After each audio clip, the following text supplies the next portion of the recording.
Welcome to the Star Wars Stuff podcast, where we talk about all things Star Wars. My name is James. I'm Joseph. David. And we had climbed on top of each other. Yeah. Vocally there. Yeah, I would say we do the more exciting stuff before we do the bummer stuff. So, David, you want to tell everybody what we're talking about? Of course, I think everybody already knows, but we'll just say it anyways. Yeah, it got published everywhere that someone that's worked on all of the Disney, Lucasfilm, Star Wars films dropped an inside tip that Benioff and Weiss's first film will start shooting this fall. It'll take place hundreds of years before the Skywalker saga, and it will be Old Republic. Yeah. Everybody's really... I mean, everybody already figured, you know what I mean? Like, that was going to be the thing. So, but this isn't an official, like, Star Wars press release, you know what I mean? Like, this is just somebody who said something, who's been pretty reliable in the past, who told somebody else, and then it just took off. Yeah. But it's still exciting regardless. I mean, I don't know. It's tight because everybody's been looking forward to something Old Republic. It's what we all kind of assumed was going to happen anyway with the Benioff and Weiss stuff. So the fact that we got some sort of a confirmation on it is very exciting in my opinion. What do you think, David? Yeah, it's kind of what we assumed. We were just so preoccupied with Celebration and Episode 9 that I don't think none of us predicted or thought that Benioff and Weiss's trilogy or series of films would start shooting this soon. But it's going to be shooting as soon as we get The Mandalorian, so we'll still be talking about something else other than what Benioff and Weiss are up to. And then they got Game of Thrones premiering while we're at Celebration. Yeah. And a lot of people are thinking that they're going to be nowhere to be found at Celebration, so we're not going to get any type of panel or appearance or anything like that. See, because I was thinking, wouldn't it be cool if, like, Kathleen Kennedy came out and said, you know, we're having a Lucasfilm panel, like, her talking to everybody. Can you imagine how busy that panel would be? Because everybody would be there just to hear what she's going to say, and that would probably be when she says, all right, here's the lineup. You know what I mean? And this is when we're going to go into production.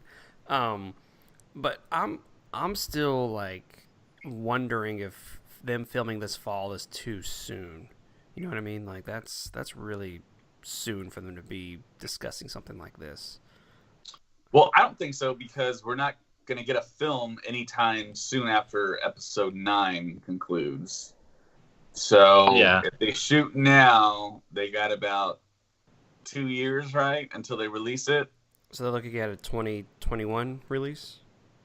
Yeah, and I would really like if the studio let them have their time to flesh out the story and make it a great series of films instead of just kind of doing what they did in 2015, just try to rush it out as soon as they could. Mm-hmm. Do you think this is going to be something special? I think it has all the potential. It has all the makings of being something really, really awesome. And just watching what they just created, Game of Thrones, I mean, that's a TV show that's going down in history as one of the greatest ever. Well, and when as far as story goes, that's, I think, what we want in the Star Wars universe is those types of interweaving storylines. Yeah. Well, and they can do just about anything. There's already a lot of extended universe stuff that they could pick from. Just from the video games alone, they could go, do some Darth Revan stuff. Like, just they could do some of the craziest stuff possible. They could even go back to the original Sith, the Sith race, as opposed to the Sith in terms of the organization, because that's a thing in the EU. Is they were an alien race that was based on conquest and victory and backstabbing and things like that. So, I mean, we've seen Game of Thrones. Benioff and Weiss are excellent at backstabbing storylines and things like that. So it'd be really, really cool just to see what they could do with the Sith race and the political intrigue and things like that. So I'm jazzed about it. Breaking news, guys. Okay, what is there's gonna be a panel with Jon Favreau. I just saw it pop up on Twitter. Well, yes, awesome. That's amazing. That's amazing. That's amazing. That's great. That's what we were all. What day? Do they know what day? Yeah, I think it posted. I just didn't get to read it because it was like really fast. We're all like frantically like, look it up, hurry, hurry, hurry. Yeah. That's so cool. Learn about the perilous world of the Mandalorian with Jon Favreau and Dave Filoni. It's a Mandalorian panel and a special panel discussion on Sunday, April 14th. So there's the big one on Sunday. Wow. Favreau and Filoni. That's gonna be holy amazing. Jesus. That's gonna be amazing. Oh my gosh, this is gonna be great. Yeah. Hopefully, we'll get into that in a second. Okay, one of the things I was gonna ask is, me being a Star Wars fan, I actually never kept up with the Old Republic. I never really knew about. I mean, I knew of it, but I just never really like dove into it. For those of us who don't know anything about it, are we gonna have to like start picking up all these books, start looking at all these old video games? Are we gonna have to? And how much of that stuff is gonna remain legend, and how much of that is gonna become canon now? I think that's a really good question. I also, the furthest into the Old Republic I got was like some of the younger Kia Di Mundi stuff, like, you know, pre-episode 1 stuff where, because the Old Republic didn't have enough connectivity for me. There wasn't a clear path to your Yoda as your Luke Skywalker, your Obi-Wan Kenobi, so it didn't interest me as much as some of the Clone Wars era stuff or pre-Clone Wars era stuff. There was a comic book series called, I think it was just called Old Republic, where it was an ancient it wound up being an ancient relative of Anakin Skywalker. And so that one was sort of interesting because he would have force visions of the super future way, and he would see what his bloodline would wind up doing.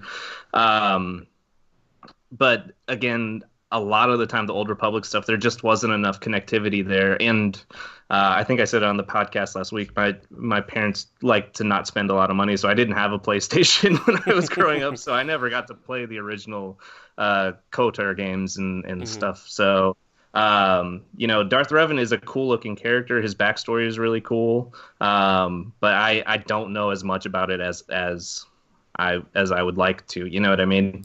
I think the key for this would be for them to have that connectivity from Old Republic to your 9 movies now, right? Because if they just do an offshoot Star Wars movie, yeah, I'm for it, but at the same time, I like to be kind of grounded in knowing like where the story is leading to. I mean, I don't know, is that weird of me to think, or David, would you prefer just like brand new, nothing to do with the 1 through 9, and just a whole other story on its own? Like, how do you feel about that? Well, here's the interesting thing. The report was hundreds of years before the Skywalkers. Old Republic storylines usually take place thousands of years. Okay. So if we're talking hundreds of years, Yoda's going to be involved, most likely. Ooh, I hadn't even thought about that. I mean, okay. I'm down. Yoda / Maz. Oh, damn, I didn't even think about that. But then, okay, so here's another thing. If they do 100 years, then maybe it's not Old Republic? Well, he said hundreds of years, plural, so... Yeah, technically anything that happens before the Clone Wars is Old Republic. So yeah, think back to the Phantom Menace. That was the Republic, and that was only, decades before the original trilogy. So yeah, the Old Republic goes from thousands of years before the episodes of 4, 5, and 6, all the way up to episode 3 when the Galactic Empire is established. Oh, okay, then. So they can get away with calling it the Old Republic then. Right, and then when they dethrone Palpatine, that's when the New Republic begins. So it's the Old Republic is millenniums old. Alrighty then. All right, I was just curious because I don't want to be left behind with these with this new storyline. You know what I mean? I don't want to be like, what's going on? So, me. What do you think about it, David? Yeah, I don't think they're going to tackle something that we've already seen because there's too much time in the timeline for them to not tackle a new storyline, because you see fan renderings of Keanu Reeves as Revan, and we have the Knights of the Old Republic video game, which is a great video game. Aside from being a Star Wars game, it's a great video game by itself in that category. That storyline is one of the best storylines in Star Wars, which I would love to see that, but I don't think they're going to go that route. I think they're going to come up with something. They're going to use the Old Republic designs and the fact that there's Jedi and Sith running around. There's just not the rule of two. There's just not two Sith. So we might get to see a big kind of epic scale Lord of the Rings type battle between Sith and Jedi.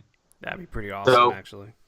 And then, I mean, why would you get the Game of Thrones guys not to do something like that? I mean, they've really proven that they can do it. So, yeah, I think that's what everyone is anticipating. It's just something huge. And, like you said, she wouldn't have picked them just be like, hey, these are some pretty cool names I have now in my Lucasfilm, corner. No, she picked them because she knew what they could do. And they must have had a good story for her to be like, yeah, that's a trilogy right there. Boom. Now, no movies, no Disney Plus. These are movies we're going to release in theaters. I'm just anxious to hear like what they had in mind. And man, I wish they would be at Celebration. That'd be so awesome. Yeah, Benioff and Weiss are going to do established canon stuff. And then Rian Johnson's trilogy is like all new stuff. So that they got both of the market's cornered there. Yeah. And apparently Rian Johnson tweeted a picture of his cousin working already on Knives Out. Like, he's already working on the music and everything for that movie. So either they just have the logo up and he took a picture of him at his computer, or they are already like kind of almost like finishing this movie, you know what I mean? I don't know. But Knives Out looked like one of those projects for Rian Johnson to go back to his awesome roots of, the independent the independent, low budget film, and those don't take that long. So it looks like he's almost wrapping up with that movie. So you think maybe at Celebration we'll hear something about Rian Johnson's trilogy? It'd be awesome. Yeah, that'd be fantastic. We'll see though. But speaking of Celebration, so we got some bummer news. It just keeps getting worse and worse. The more messages I see and the more messages you send me, David, about what they're doing at Celebration. So in case you don't know, they're not going to allow people to spend the night in the Celebration like arena, if you may, like they have been doing for the past couple of years. They're going to do a lottery system. Is that correct? Yeah. And see, there aren't any fine details on that, because are they going to do a lottery system and then have a queue for us to get into for people who didn't win the lottery for the rest of the tickets? Or is it just all lottery winners and then they line up? So that's kind of unclear.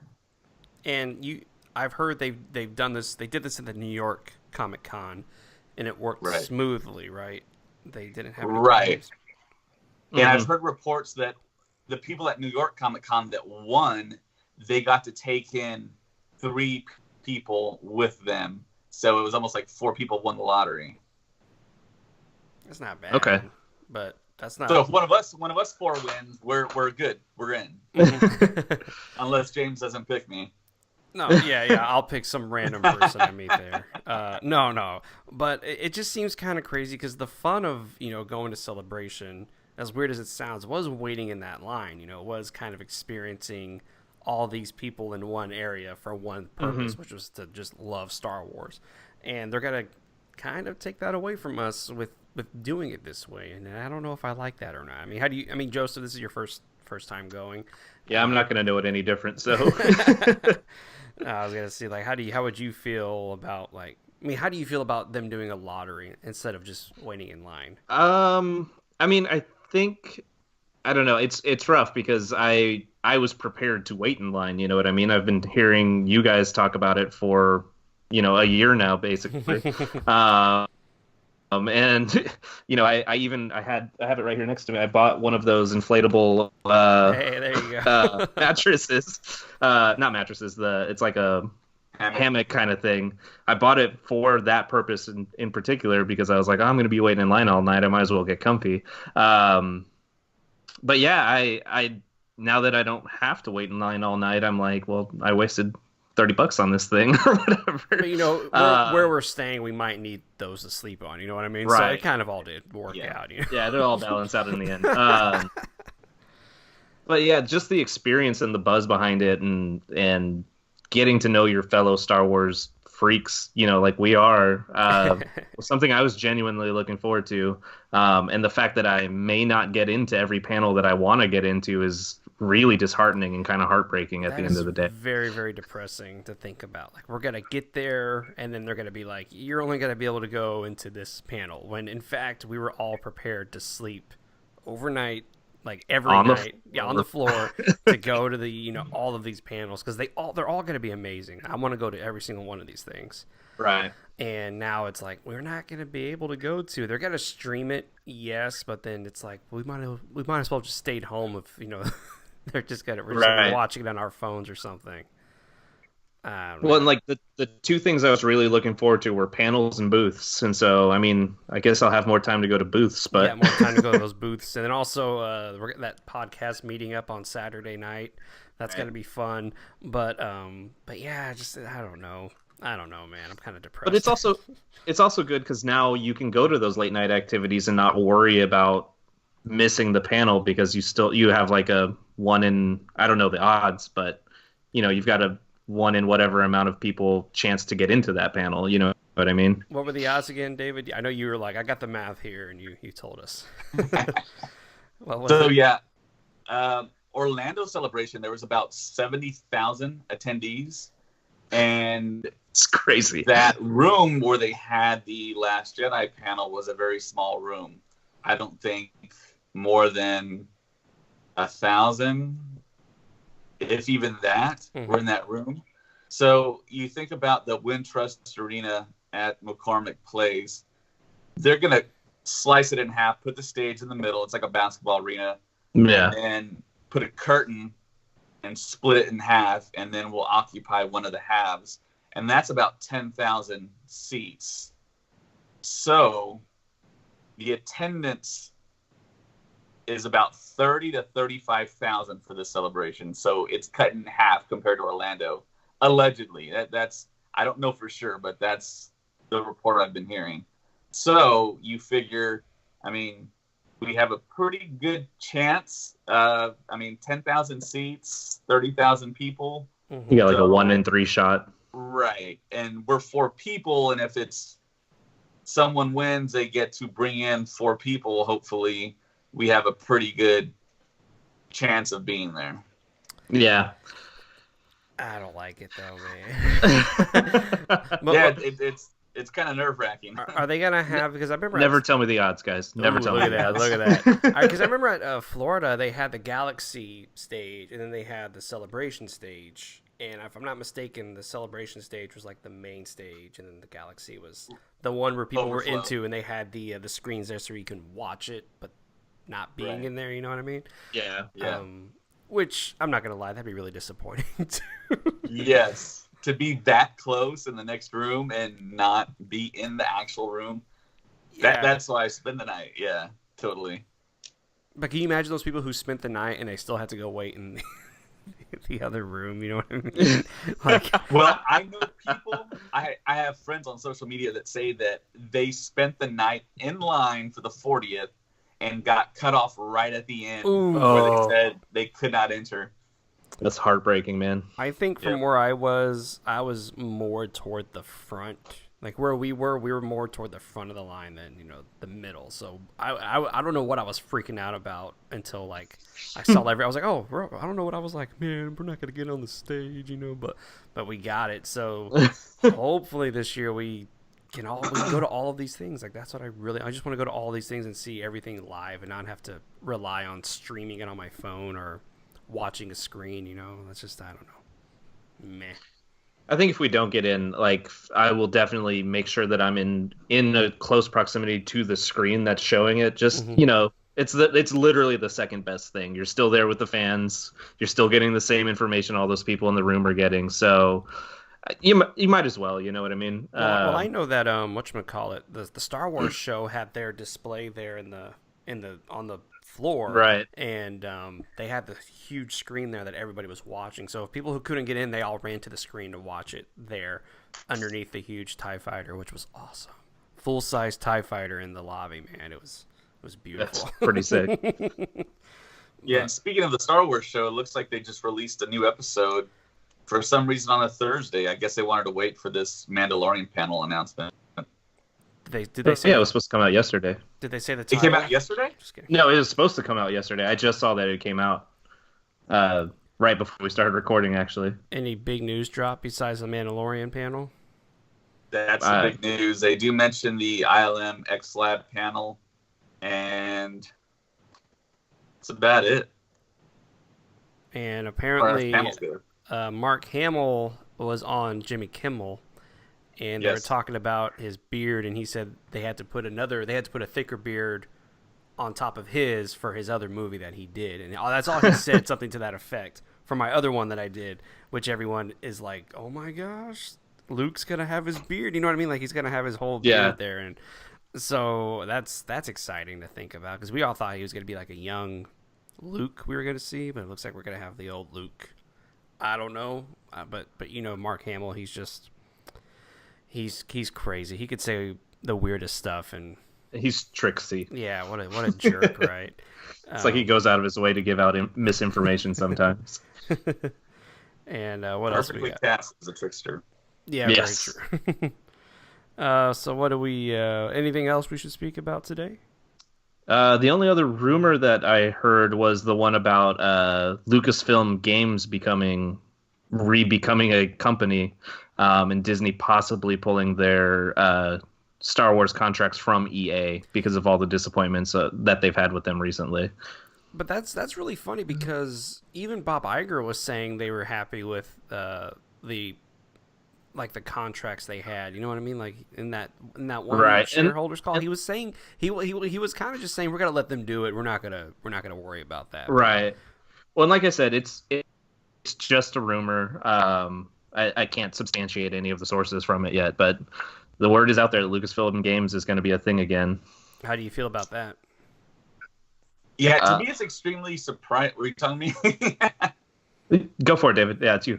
To me, it was extremely surprising that Bob Iger didn't have a game division. I mean, he has Marvel, Pixar, Star Wars. Now he has Fox. It's Right. Like, why not have a game division too? I mean, games actually pull in more revenue than film does. So it feels like a no-brainer. But yeah, I think it'll be very welcomed if LucasArts is resurrected, and maybe we get the 1313 game that we thought we were going to get. Yeah. Right. Well, the other thing is, like, not just with Star Wars, but with your Marvel movies, your Pixar movies, between sequels, you could make a game that connects those two movies together. Mm-hmm. You could make like a Guardians of the Galaxy 1.5 and show what happened between Guardians of the Galaxy 1 and Guardians of the Galaxy 2. You know what I mean? That'd make a lot of money. Yeah, it's so lucrative. It doesn't, the Spider-Man game that just came out on the PlayStation 2 is one of the biggest selling games of all time, right behind like Red Dead Redemption. So why wouldn't they make games that connect your universe all together? It's just a no-brainer in my opinion, Yeah. Yeah, we'll see though. We'll see what happens. Who knows? Maybe at Lucasfilm they'll announce, and then it's kind of weird because we're getting that Triple Force Friday. Say it. Triple Force Friday. And they're going to be talking about the video games and all that, but that's the EA game that's coming out, right? Like that's the right. So what if at Celebration they say, "Hey, we got our games back. We're going to be releasing a game a year." You know what I mean? Like that'd be really great. People would be so excited about that. and we would buy all those games. Like, I don't. 100%. If they created a new Rogue Squadron game, I'd buy it right now. Right now, Switch, PlayStation. I might, if it's Xbox exclusive, I would think about buying an Xbox just to get that. No, game. You wouldn't. I would think about it. I think about it. I think about it. So that's it. That's all he would do. But anything else today? Anything else? Well, the other big news, I guess we haven't. Joseph touched on it. It's Disney acquiring Fox. Oh yeah, and what that means on the Star Wars side of the house. Yeah, that means Disney now owns all the OG Star Wars films. Yeah, they can now distribute if they wanted to. If they went against George Lucas's wishes and distributed the original theatrical versions, they could do it now. It's totally in their hands. That's insane. That's absolutely, and just the fact that Disney now owns that part of the market. You know what I mean? Like it's crazy to think about what's about to happen now in the coming months. You know, so it just freaks me out how much power Disney has right now. Yeah, it should. It's about 60% of the box office. That's disgusting. That shouldn't be allowed, but you know it's all right. Okay. Yeah, the simple fact that they acquired Fox Film, Fox Searchlight, they're basically going to double their revenue for 2019. Double it. They're already going to make tons of cash. That's crazy.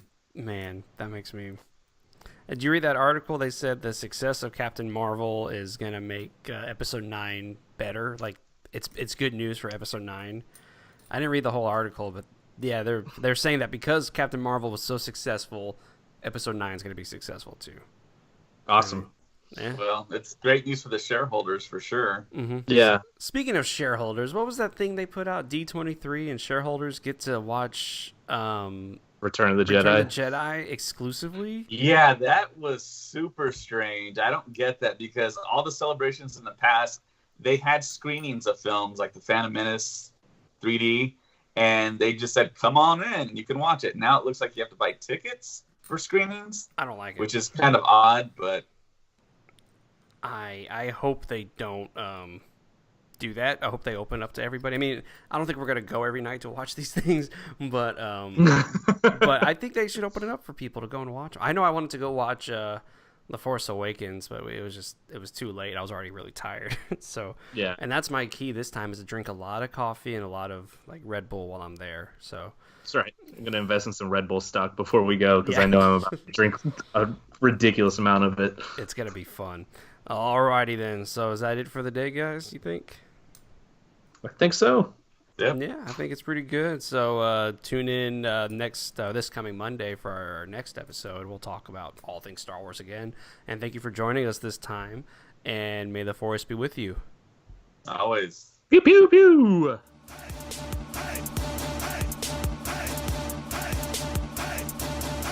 It's a trap!